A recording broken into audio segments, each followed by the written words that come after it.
Hello friends, welcome to another video of stock market. आज हम discuss करने वाले हैं डीवीज लैबोरेटरीज के बारे में। डीवीज लैबोरेटरीज के स्टॉक में रिसेंट वीक में हमने अच्छा खासा करेक्शन देखा है। एट दैट मोमेंट स्टॉक 4178 के करीब ट्रेड कर रहा है एंड लास्ट डे में मार्केट में स्टॉक ने हमने 3.5% करेक्शन देखा, almost 150 rupees. Now one of the best stock in pharmaceuticals, there is no doubt on that. इन स्टॉक को मैं हमेशा रिकमेंड करता हूं। रिसेंटली स्टॉक ने 4500 के इंपॉर्टेंट सपोर्ट को ब्रेक किया है एंड जितना नीचे मिले आपके लिए उतना ही वैल्यू फॉर मनी है। 5400 इसका 52 साइज है, सो 4000 के करीब अगर आपको ये मिलता है, मैं डेफिनेटली आपको रिकमेंड करूंगा लॉन्ग टर्म के लिए। Divi's laboratory, Cipla, doctor Reddy, these are my 3 favourite company in pharmaceutical. उसी के साथ साथ Abbott India is also another company and Ipca labs, but Ipca labs चल चुका है। But Divi's lab is a kind of company जिसमें बहुत सारे लोग 5000 के लेवल से ही ट्रैप है। 4800 5000 के लेवल पे बहुत ने बाय किया। सो जिन लोगों का लॉन्ग टर्म का होराइजन है, definitely it's investment of, this is not a trading stock. Stock को होल्ड कीजिए, डेफिनेटली आपको आपका प्राइस मिलेगा, there is no doubt on that. आपको सिर्फ पेशेंस के साथ होल्ड करना है। लॉन्ग टर्म में ये स्टॉक 10000 तक का जाने का पोटेंशियल रखता है विद इन 1 और 2 year, there is no doubt on that. मैं गारंटी के साथ कह सकता हूं बहुत ही अच्छा कंसिस्टेंट परफॉर्मिंग कंपनी क्यों है, आगे जाके हम डिस्कस करेंगे। वीडियो के एंड तक जरूर देखिएगा। सबसे पहले हम जानेंगे 52 लो 3153, 52 high 5424। The problem is the stock बहुत बढ़ चुका था इन द लास्ट 1-2 साल में। एक टाइम था जब ये स्टॉक 1500 2000 के करीब ट्रेड करता था, वहां से स्टॉक ने 5400 के हाई लगवाए। सो डेफिनेटली थोड़ा प्रॉफिट बुकिंग करना last time. At that moment we all know FI का थोड़ा प्रॉफिट बुकिंग चल रहा है इन इंडियन मार्केट, क्योंकि जिस तरह से यूएस मार्केट थोड़ा गिरा है ड्यू टू 10 इयर्स जो बॉन्ड है उनका जो वैल्यूएशन है वो बढ़ गया है एंड लोग थोड़ा उसमें शिफ्ट हो रहा है फ्रॉम इक्विटी, इसलिए स्टॉक में भी थोड़ा प्रॉफिट बुकिंग है। There is nothing wrong in this particular stock performance. Price to earning ratio 52 का है, बहुत ही अट्रैक्टिव वैल्यूएशन पे मुझे ये स्टॉक लगता है। And as I said second time, ये फार्मास्यूटिकल्स में मेरा नंबर 1 पिक। अगर आपको एक स्टॉक में फार्मास्यूटिकल्स बाय करने हैं, so this is the stock for you, but I am not recommending to invest in only one stock. Cipla, doctor Reddy's and Divi's, these are the 3 companies और मार्केट कैप 1,10,000 करोड़ के आसपास है। ना सबसे इंपॉर्टेंट फैक्टर जो इसके टेक्निकल्स में अगर हम देखें, ये stock technically RSI and MFI में जो है वैल्यूएशन वाइज ओवरसोल्ड जोन की तरफ है। ऑलरेडी आरएसआई में स्टॉक ने ओवरसोल्ड जोन को टच किया। RSI MFI relative strength index and money flow index जो शॉर्ट टर्म में किसी स्टॉक के मूवमेंट को दिखाता है, यानी स्टॉक ओवरबॉट है या फिर ओवरसोल्ड। 30 के नीचे ओवरसोल्ड होता है, 70 को ओवरबॉट। आरएसआई में ऐसे बहुत सारे कम स्टॉक होते हैं जो ओवरसोल्ड होते हैं। इस स्टॉक में हम देख सकते हैं 29.7 यानी 30 के नीचे, सो ओवरसोल्ड है। एमएफआई में 38.6, it's going towards over sold zone. So RSI में अगर कोई स्टॉक ओवरबॉट ओवरसोल्ड होता है उसे हम ज्यादा इंपॉर्टेंस देते हैं, क्योंकि आरएसआई का जो मूवमेंट है वो बहुत स्लो होता है, एमएफआई थोड़ा वोलेटाइल होता है। सो डेफिनेटली एक बाउंस बैक का एक्सपेक्टेशन है। अगर और नीचे आता है नियर 4000, वहां से एक बाउंस बैक स्टॉक में जरूर आएगा जो स्टॉक को 4400 4500 ले जाएगा। फिर वहां पे एक बॉटम बन सकता है, कंसोलिडेट कर सकता है। आने वाले टाइम में डेफिनेटली स्टॉक आपको 5000 तक का मूवमेंट देगा।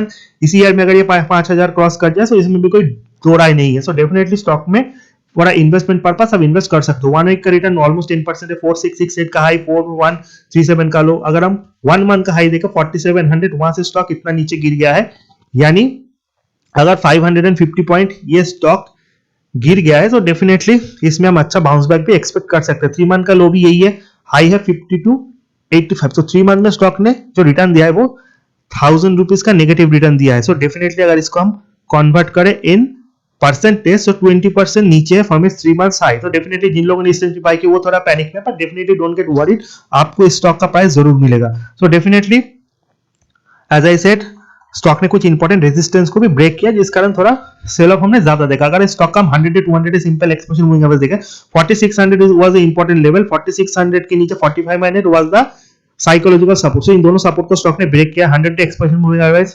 4675 एंड 50 डे का 46। सो 4600 was the important level and उसके बहुत नीचे। सो डेफिनेटली शॉर्ट टर्म में स्टॉक अगर 4500 को ब्रेक करता है, उसके ऊपर स्टॉक में अच्छा ब्रेकआउट मिलेगा and 4600 will be the resistance. इसको पार करने के बाद 5000 तक इसमें कोई रेजिस्टेंस नहीं बनता। अगर हम इसका सपोर्ट देखें सो डेफिनेटली 4000 के करीब अगर ये स्टॉक यहां से 2-3% और करेक्ट होता है, सो डेफिनेटली 4000 के करीब आपको बाय करना। आई एम नॉट सेइंग दैट ये उससे भी नीचे नहीं जा सकता, क्योंकि सपोर्ट तो each and every aspect, each and every level पे 3800 3600 these are the level. But stock के गिरने के पीछे बहुत बड़ी कोई वजह नहीं है। सारे फार्मास्यूटिकल स्टॉक में या फिर सारे और भी स्टॉक में हमने करेक्शन देखा जिस तरह से निफ्टी की जाए, and definitely there is a bottom for everything, हर स्टॉक का एक बॉटम लगता है। सो 4000 के लिए अगर बाई करते हो सो डेफिनेटली अगर इससे उससे भी नीचे आता है 30 से 800, तो डेफिनेटली आपको उतना प्रॉब्लम क्रिएट नहीं होगा, वहां से स्टॉक अच्छा खासा बाउंस बैक लेके फिर से इस लेवल पे आ जाएगा। आई एम नॉट सेइंग दैट कि 4000 के लिए जाएगा ही जाएगा, ऐसे भी हो सकता है कि इसी लेवल से स्टॉक बाउंस बैक देगा या फिर 4000 के लेवल से स्टॉक बाउंस बैक देगा। So definitely for investment purpose 4000 is the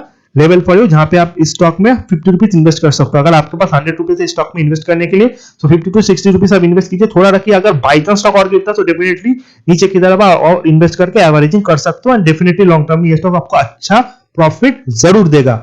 one of my best pick है। अगर हम इस पर्टिकुलर स्टॉक के बारे में और इंपॉर्टेंट चीजों को देखें, नहीं फंडामेंटली देखें, सो डीवीएस लैबोरेटरी अगर फंडामेंटली देखें सो सेकेंड बिगेस्ट कंपनी आपका सन फार्मास्यूटिकल। रिसेंटली करेक्शन में इसका मार्केट कैप तो गिरा है, बट 1,10,000 का मार्केट कैप है, जिसके बाद आता है डॉक्टर रेड्डी 75,000 मार्केट कैप और सिप्ला 70,000 मार्केट कैप। ये जो चार कंपनी सबसे बढ़िया company, although Divi's, doctor Reddy and Cipla is a very popular stock compare to Sun Pharma. इसी के साथ साथ ल्यूपिन ने भी अच्छा मूवमेंट दिया है, ऐसा नहीं है कि स्टॉक का मूवमेंट खराब है। ऑरोबिंदो फार्मा, एबॉट, बहुत सारी कंपनीज है, बट परफॉर्मेंस वाइज मुझे Ipca lab, Abbott India, DVS, doctor Reddy, Cipla ज्यादा बेहतर लगते हैं। डीवीएस का आरओसी आप देखिए 32, सबसे बेस्ट परफॉर्मिंग कंपनी है, there is no doubt on that. Abbott का भी अच्छा आरओसी है 35, एंड इप्का लैब का भी अच्छा आरओसी है। सो टॉप 5-7 कंपनी में अगर हम कंपेयर करें तो सिप्ला एंड डॉक्टर रेड्डी से भी इसका परफॉर्मेंस अच्छा है, and comparing to Sun Pharma इसका परफॉर्मेंस अच्छा है। सो परफॉर्मेंस इसका अच्छा है, there is no doubt on that, and इसी महीने रिजल्ट भी है। सो रिजल्ट से पहले थोड़ा बाउंस बैक हम जरूर देखेंगे। आई एम एक्सपेक्टिंग अच्छा खासा रिजल्ट आएगा। अगर रिजल्ट खराब भी आता है तो स्टॉक में ऑलरेडी करेक्शन है, सो ज्यादा नीचे गिरने का भी चांस कम है। आई एम नॉट थिंकिंग के रिजल्ट खराब आएंगे। अगर हम स्टॉक के परफॉर्मेंस को देखें, सो डेफिनेटली आप सबसे पहले देखेंगे स्टैंडअलोन रिजल्ट। अगर हम सितंबर क्वार्टर के रिजल्ट को देखें, 606 करोड़ का प्रॉफिट है कंपेयर टू 552 नीचे अभी भी क्वार्टर आप देख सकते हो कंसिस्टेंट ग्रोथ है। डेफिनेटली सितंबर 22 में 500 करोड़ प्लस प्रॉफिट है, उसके बाद थोड़ा परफॉर्मेंस में गिरावट आया, बट उसके बाद कंपनी ने पीछे मुड़ के नहीं देखा। 606 करोड़ का प्रॉफिट लास्ट क्वार्टर में कंपनी ने शो किया। सो वहां से अगर परफॉर्मेंस 7-8% भी बढ़ता है, यानी 630 650 के करीब अगर प्रॉफिट हो जाता है, सो डेफिनेटली स्टॉक नहीं गिरेगा। अगर इसी पे भी 600 करोड़ के ऊपर भी प्रॉफिट आता है, सो डेफिनेटली वहां पे भी स्टॉक में हम अच्छा खासा बाउंस बैक देखेंगे। एंड अगर कंसोलिडेटेड प्रॉफिट को भी देखें, सो मोर और लेस सेम है। So definitely there is no doubt on that, stock का परफॉर्मेंस अच्छा है, एंड इन सारे स्टॉक में करेक्शन में आपको बाय करना है। सबसे लास्ट में शेयर होल्डिंग पैटर्न को अगर हम देखें, प्रोमोटर्स के पास 52% स्टेक है, एफआई के पास 19%, डीआई के पास 17-18% और पब्लिक होल्डिंग 11%। सो सभी का फेवरेट स्टॉक, इसलिए एफआई के पास 19% है, डीआई के पास भी अच्छा खासा स्टेक है। एफआई ने अपने स्टेक को थोड़ा घटा है, डीआई ने अपने स्टेक को कंसिस्टेंटली बढ़ाया है, पब्लिक होल्डिंग जो है वो थोड़ा घटा है, नॉट दैट मच, और यू कैन से मोर और लेस सेम ही है। सो डेफिनेटली जिस स्टॉक में रिटेल इन्वेस्टर का 10% से ज्यादा का स्टेक होता है, I am always very confident on the stocks, and इस स्टॉक में सभी का अच्छा खासा स्टेक है, एंड डेफिनेटली ट्रस्ट भी 4000 के करीब बाय कीजिए। आप इसी प्राइस में भी बाय कर सकते हो, अगर और मार्केट ना गिरे तो, और गिरता है तो 4000 में थोड़ा बाय कीजिए, 60% इन्वेस्ट कीजिए, and rest of the money रख दीजिए। अगर यहाँ से बॉटम ऊपर जाता है, so definitely there is no doubt on that, आप रेस्ट ऑफ द मनी किसी और स्टॉक में इन्वेस्ट कीजिए। एंड अगर आप लॉन्ग टर्म इन्वेस्टर हो, आपका होराइजन 5 साल का, सो इस प्राइस में भी आप 100% कैपिटल इन्वेस्ट कर सकते हो। इसी साल ये 5000 के करीब का मूवमेंट दे सकता है, there is no doubt on that. Video information अच्छा लगे, चैनल को लाइक सब्सक्राइब करना मत भूलिए। See you in the next video, till then good bye.